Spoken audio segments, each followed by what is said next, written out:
ñëwaat peut-être ci parrainage ak yooyu talent ak liggéey ak lépp daf ci boole chance tirage au sort ak yooyu ak. mais am na yoo xam ne quand même chance waru fa prévaloir mais bon.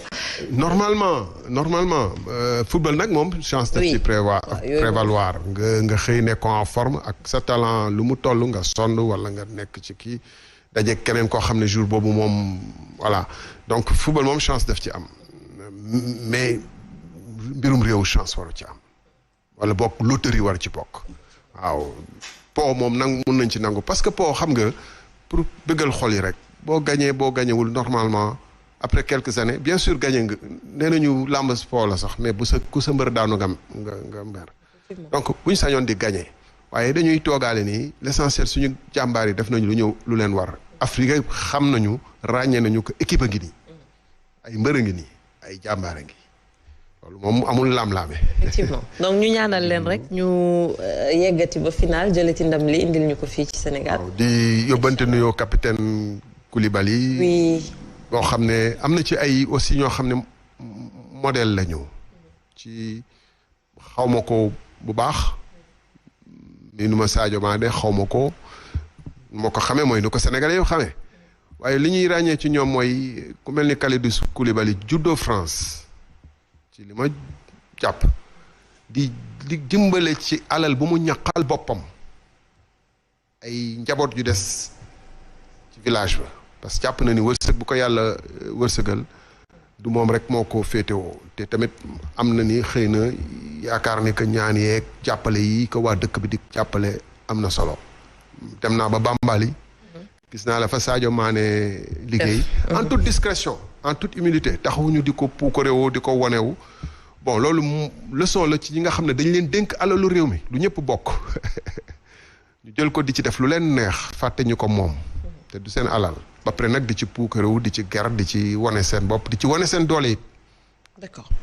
C'est important di jaale bu baax aussi Cheikhou Kouyaté qui a perdu son papa moom itamit ñu ngi koy jaale di ko jaale famille am yëpp di ñaanal Pape Ji bien sûr yàlla teeru ko fële ca àjjana et puis suuf woyof ci kawam alors vous faites l'actualité Thierno Alassane Sall parce que gis nañ ko da nga déposer recours auprès du Conseil constitutionnel par rapport à la candidature de Karim Wade parce que da nga jàpp lii di double nationalité moom moo tax nga def loolu le alors beaucoup de questions soulevées nañ ko gis nañ évolution bu mu jot a am la réponse de Karim Wade se réplique yooyu yëpp dinañ ci ñëwaat mais yan preuve nga détenir pour dire que justement Karim Meïssa Wade n'a pas renoncé justement à sa nationalité.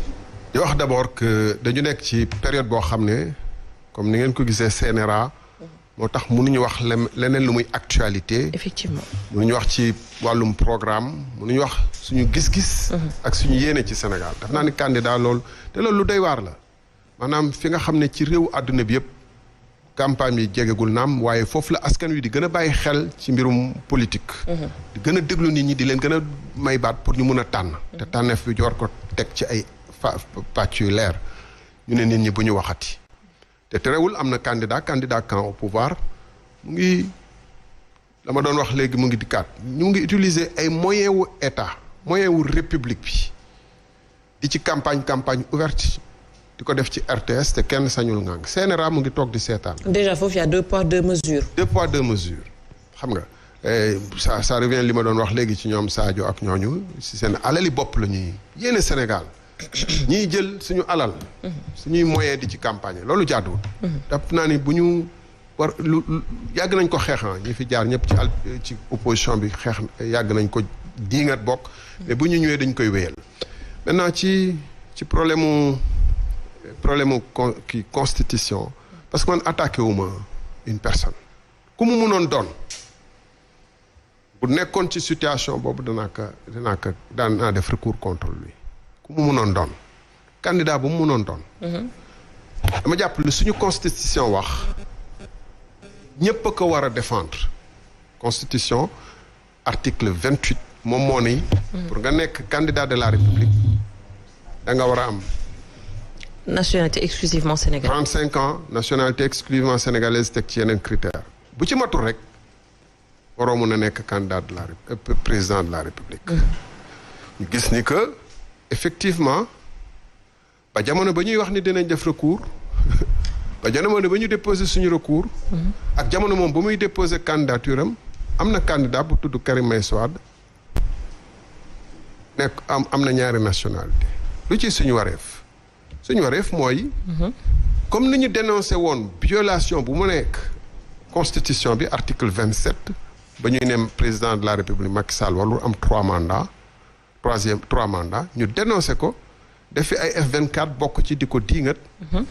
noonu la ñu war a dénoncer article bu ci topp le 28 c'est toujours le 27. oui article 28 bu ci tegu li mu wax noonu la ñu war a ne ñëpp nañ ci respecté wu te jàpp naa loolu warul am débat dans un pays.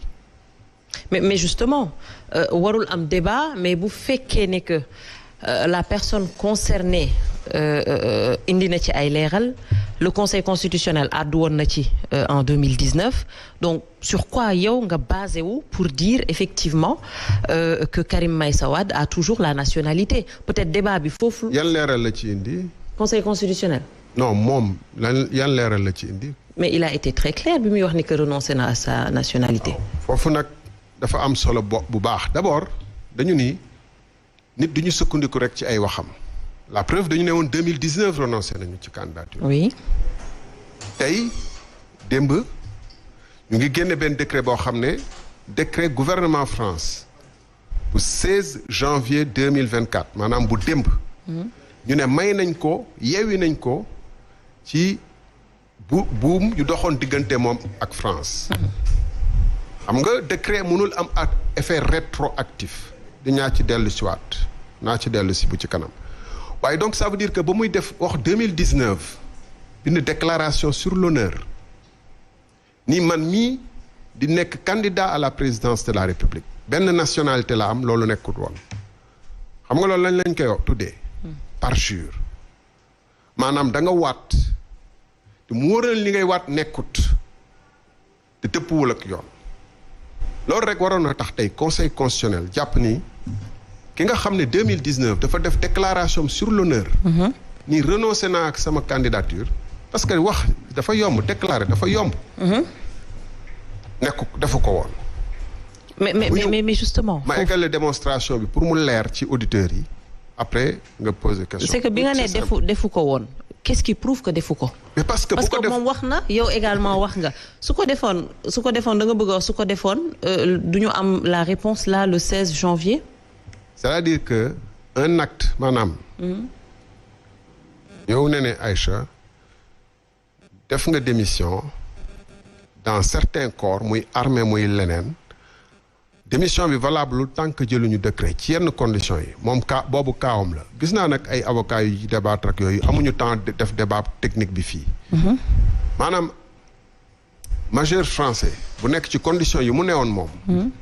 il faut décret bi génn pour dëggal wéral ni nekkatoo français du def naa demande rek jeex na du def naa demande diir gi am na diir jeex na déet am na ñu ko fi wax ne lu nekkul mais du débat technique boobu lañ fi ñu. oui mais loolu il faut que ñu taxaw ci parce que maître Abdoulaye Tine. ma pare d'abord bala may tontu keneen ma tontu la yow Sénégalais yi xam fan laa sukkandiku. mais justement c'est que du ñu tontu maître Abdoulaye Tine mais même. parce que il faut mu leer ci Sénégalais yi. oui li ma la bëgg a wax boo ma dogalee nii. te kii bi package la. dama bëgg nga comprendre. on est en train de dire la même chose on a envie que ça soit clair ci Sénégalais da nga wax tout à l'heure ne que du da ngay ñëw rek wax il faut que décret bi génn alors que on a entendu maître Tine dire que c'est là on parle de renonciation le simple fait nga def déclaration wax ne que da nga bëgg renoncer à ta nationalité day dugg automatiquement dafay acté wu automatiquement au bout de 6 mois c'est clair. Encore une fois tu as renoncé même si décret bi su génneeg su génnul au bout de 6 mois c'est acté. xam nga mënoo ma laaj pare gu ma expliquer samay laaj nga ma bëgg ma waranteeg ki fi teewul dama ni décret bi ko bind. dañ ci ne rupture de lien d'allégeance. cas boobu dañ ko prévoir cas rupture de lien d'allégeance. naka lay demee kooku forcément demande bi rek taxul mu dem wala may fi ñëw liiraat naa ko. ay constitutionnaliste liir nañ ko ñeneen liir nañ ko du ma weranteeg keneen dama ni bu ñu bindee rupture d'acte d'allégeance mooy procédure bi dañ ko décrire te loolu la ñu bind ci décret bi rupture de lien d'allégeance avec la France pour que am na yeneen cas yu ñu prévoir yoo xam ne da ngay def déclaration rek moom dafa jaawale mais bëgguma nekk fi di warante rupture de lien d'allégeance boobu da ngay def demande mun nañ la ko bay muñ la ko bañ a may parce que bu doon defee da ngay def déclaration rek mu yem ci mun nga nekk militaire français wala nga nekk ambassadeur France wala nga nekk un gars qui travaille dans les armes les plus secrètes en France nga ne def naa déclaration rek dem naa suma yoon liggéey li beneen réew France xam nga ni du réew moo xam ne caaxaan dinañ bàyyi nit rek mu neex ko rek ci anam yu ko neex mu dem dafa am cas yu ñu prévoir mooy cas mineurs yi nga xam ne ñoo ngi doog a majeur wala cas extra ay cas yu rare la kooku déclaration day na mais ki nga xam ne mu ngi dund mu ngi nekk nationalité française am plus de 40 ans mun a am ay responsabilités ak ay secret yu mu yor ci biir France mun a am ay obligations yoo xam ne France mu ngi ko teg ci ndoddam mënuñu ko bàyyi rek mu def déclaration rek daw ba yooyu dalul xel quoi. oui mais pourtant ñoom ci seen texte pourtant ñoom ci seen texte c'est ce qu'ils disent. c'est ce que maître bëgg a discuter ci kaw kii wala. Jamani. Non, mais Thierno également. C'est pas président, vrai. Donc président. on passe maintenant. Vous croyez à ce que maître dit. Non. Je dis qu'il s'est trompé. On est en train d'éclairer la lanterne des Sénégalais. Da nga wax benn affaire kii ñëw 2 personnes que ça soit Karim Wade ou maître Abdoulaye Tine ñëw wax autre chose. Non, je donc dis encore une fois. Donc c'est normal qu'on en parle. Non, si la dénonciation à contrario et foofu laa ciy terminer ci point boobu.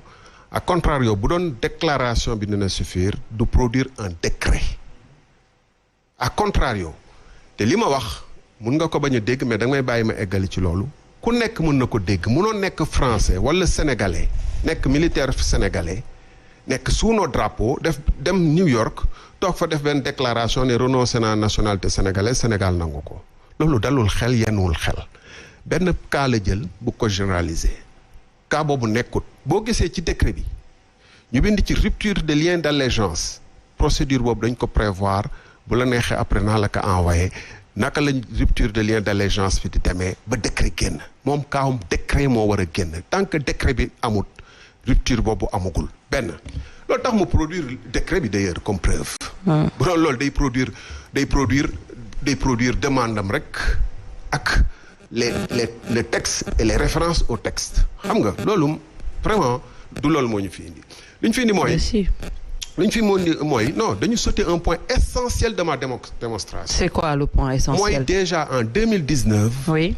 def na déclaration ni moom il n'a une nationalité exclusivement sénégalaise c'est pas le vrai loolu boo waxee ci conseil constitutionnel loo xam ne dëppoowul ak li am loolu parjure lañ koy wax au moment où il déposait en 2023 26 décembre 2023 il déposait son dossier de candidature il savait qu'il n'avait pas la nationalité française d'ailleurs dans son titre il l'a dit j'apportais la preuve formelle pourquoi il a besoin d'apporter une preuve formelle pourquoi il n'a pas amené pourquoi indiwul rek déclaration moo wax ko ci wolof ñëpp dégg bu ne damay indi firnde peut-être pour clore définitivement ce débat indi firnde bu gën a leer mooy lii kaawam mooy kaawu renonciation à la déclaration à demande express ñu génne ko décret li ci doy waar kay mooy lu tax ñu defal ko décret du 16 janvier 2024 pour que mu mun ko dugal ci dossier am conseil constitutionnel d'abord foofu dañ fay taxaw xam nga depuis le 26 décembre kenn amatul sañ-sañ dugal sa dossier yëpp war na mot amatoo sañ-sañ dugal beneen pièce ci dossier conseil constitutionnel bi amoo sañ-sañ retiré ci day wax ci le 12 janvier conseil constitutionnel arrêté liste provisoire ci jamono yooyu bu newoon man amaguma sama décret que naa leen indil décret bu boobaa conseil constitutionnel bu arrêté liste provisoire bi du ci bokk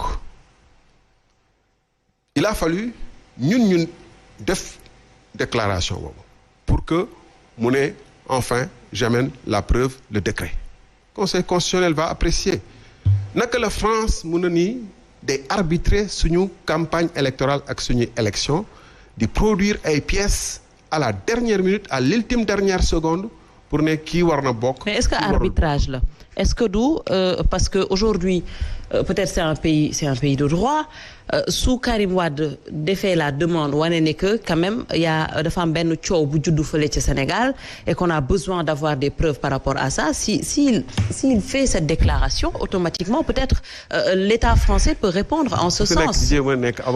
Non mais laisse-moi répondre. Mais on pose des questions, on veut juste comprendre et que Sénégalais ñu comprendre parce que quand on entend votre version suñu déggee version wu ñeneen parce que on a quand même eu à entendre beaucoup d'autres versions ñu dem ci le site français qui dit que pour faire une renonciation de nationalité, si la déclaration est acceptée, en absence de réponse dans les 6 mois suivant la date du récépissé, cela signifie que la déclaration de perte de nationalité française est enregistrée. Et c'est la même chose que ce que Maître Tine a dit. Donc ça veut dire que dans les toog sa kër, tu es sur un site internet.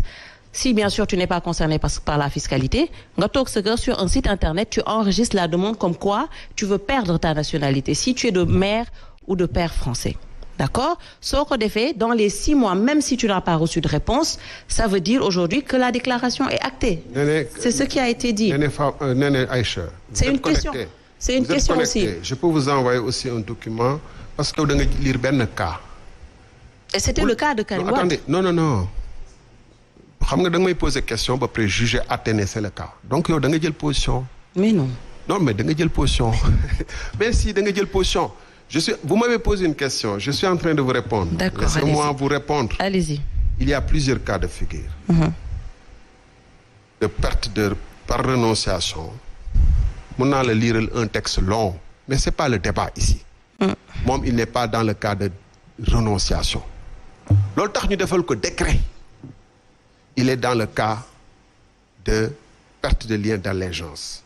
Texte yaa ngi nii yi ngay lire mun naa ko fi lire mais du loolu moo ñu fi indi man indiwuma fi pour ay débat juridique le conseil constitutionnel la premier cas la perte de la nationalité par déclaration mu ngi nii.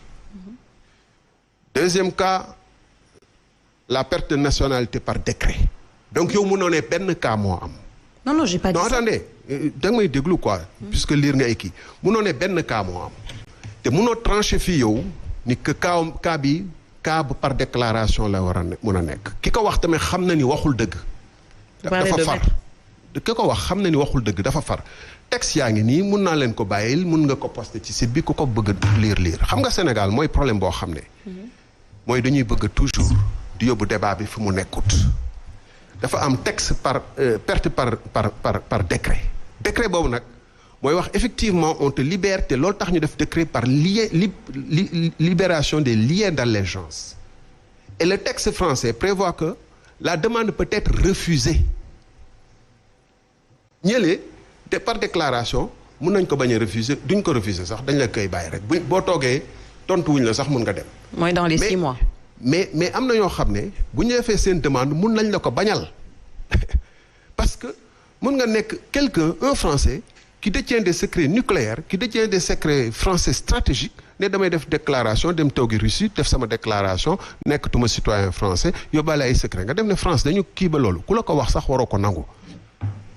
sujet boobu dañ ko bàyyi ak juriste yi dinañ ci trancher moom dafa am décret. La seule preuve qu'il a donnée au Conseil constitutionnel actuellement mooy décret bi. Pourquoi deful ni j'ai fait ma demande depuis 2 mois ou 6 mois on m'a pas répondu donc en vertu de tel article au moment où j'ai déposé ma candidature j'étais plus français n'écoute. Et si c'était le cas mais depuis 2016 entre 2019 ba léegi décret amoon na pourquoi c'est le gouvernement actuellement ko defal décret. Attendez gis nga cette république là c'est pas une farce.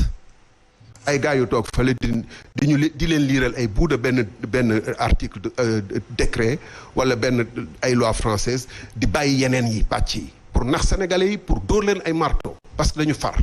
mun nga nekk maître. avocat ngay wax. Moi j'ai un maître de conférence en droit constitutionnel qui a écrit tout ce que j'ai écrit c'est pas moi qui ai écrit. Maître de conférence en droit constitutionnel qui a fait ses études en France qui a enseigné dans des universités françaises et bu toog fii ci Sénégal mu ngi may déglu bu doon xam naa ni problème boobu naa ko indaale. avocat mooy lan avocat day lay lu nekkut avocat da koy wóor ni lii nekkul mu lay ko am na après ñu newuñu ci loolu xam nga lan la ñu ne mooy 2019. Mais qu'est-ce qui s'est passé donc en 2019 ba Conseil constitutionnel.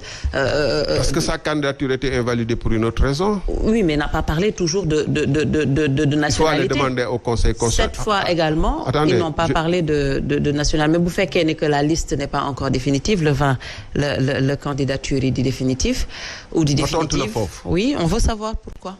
Parce que le Conseil constitutionnel défini. C'est ce qui n'est pas normal. jàpp naa ni loolu normal.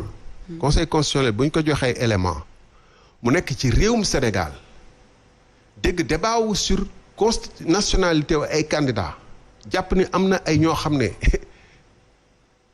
am nañu ay yeneen nationalité war na ko càmbar gis ngeen moom ci boppam nee na am na ñeneen ñu am double nationalité waaye man duma ci àddu maanaam am na ñeneen ñuy vuyeleel constitution réew mi waaye dama leen di protéger moom Karim Wade laa bëgg a wax ci texte bu mujj def bi donc conseil constitutionnel dafa ni candidat rek moom mooy def réclamation bu ab ba candidat deful réclamation du sax recours dañ koy tuddee recours mais xam ngeen ni conseil constitutionnel décision ne saurait souffrir de recours donc dañu ne réclamation lañ ko tuddee bu candidat deful réclamation man damay paas damay jàpp ni déclaration sur l'honneur bi doy na moo tax ñu ne ñun Constitution Sénégal article 28 bu fekkente ni li mu wax gëm nañ ko te gëm nañ ko kenn mënuñu tere ñu wax li ñu war a wax pour défendre Constitution Sénégal parce que jàpp nañu ku war a jiite réewum Sénégal da nga war a moote ak topp ak kii Constitution Sénégal voilà loolu rek moo tax la ñu bañaloon président Macky Sall ci article 27 de la Constitution deuxième mandat moom la ñuy bañal keneen ku mu munta doon ci leneen lu mu munta doon lu Constitution bi mayewul wala tere ko parce que mënoo ne da ngay jiitam réew soldats yi ñu dem géej nga leen di yabal ñuy dem ay Niger di xeexi wala bëgg leen yabal Mali ñu fay joxe seen bakkan jox leen ci géej gi di leen jox ordre ñuy obéir li la ko may mooy Constitution bi te ñoom sañu ñu violer nga ne yow damay violer Constitution bi amul problème bu keneen violer Constitution bi tamit ma gis ko muy violer loolu la wax ci tuitement ma yëg ko sama yoon newu ci et il prétend diriger le pays pour veiller sur la Constitution et la bonne application de la Constitution